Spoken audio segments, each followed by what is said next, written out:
ዳቦ ለምንድነው ተገልብጦ በዚህኛው የሚቆረሰው? ለምን በፊት ለፊቱ አይቆረስም? እርግጠኛ ነኝ አብዛኞቻችሁ አታውቁትም አይደል? የማታውቁትን ነው፣ የምታውቁትን አይደለም። የማታውቁት ግን ዛሬ ታውቁታላችሁ፣ እነግራችኋለሁ። ሁላችሁም በደንብ አድርጋችሁ ቪዲዮን ሼርና ኮፒ ሊንክ ላይክ እያደረጋችሁ ለሁሉም አደርሱልኝ። ላይክ አድርጉና ጀምሩት። ሁላችሁም ቤቱን ፎሎ አድርጉት።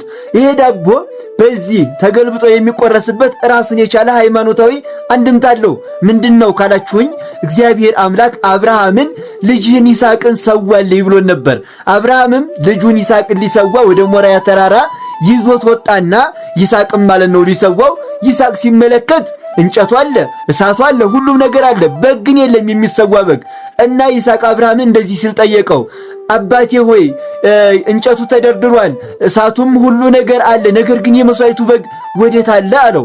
አይ ልጄ ትጠቀምበታለህ እንጂ አትጎዳበትም፣ እግዚአብሔር ልጅህን ሰዋልኝ ብሎኝ የመስዋዕቱ በግ አንተ ነህ አለው።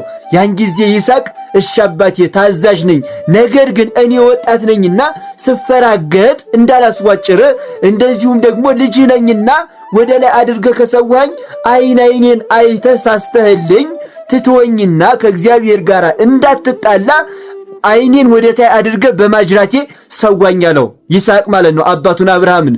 አብርሃምም እሺ ብሎ ይስሐቅን ወደ ታይ አድርጎ በማጅራቱ ሊሰዋው ሲል ያን ጊዜ ከላይ ቃል መጣ። ምን የሚል? አብርሃም አብርሃም ኢትዴከ ላዕለ ይስሐቅ ፍቁርከ፣ አብርሃም አብርሃም በልጅህ በይስሐቅ ላይ እጅህን አትጣል አለው።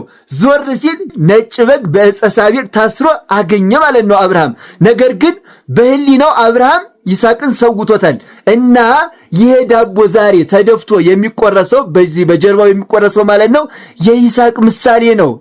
ይስሐቅ ወደ ታይ አድርጎ ሰዋኝ እንዳለው ሁሉ የዚያ ምሳሌ ነው ወዳጄ። አየ ሃይማኖትህ እንቁ ናት። ኦርቶዶክስ ሁሉ ነገሯ መጽሐፍ ቅዱስ ነው አባቴ። እስኪ ማህተብህን ማበለው፣ እስኪ ማህተብሽን ማበዩ። አያኮራሽም? ሁላችሁም ደስ ያላችሁን ቃል ኮመንት ላይ ጻፉልኝ። ቪዲዮውን ለሁሉም ሼርና ኮፒ ሊንክ ላይክ እያደረጋችሁ አዳርሱልኝ።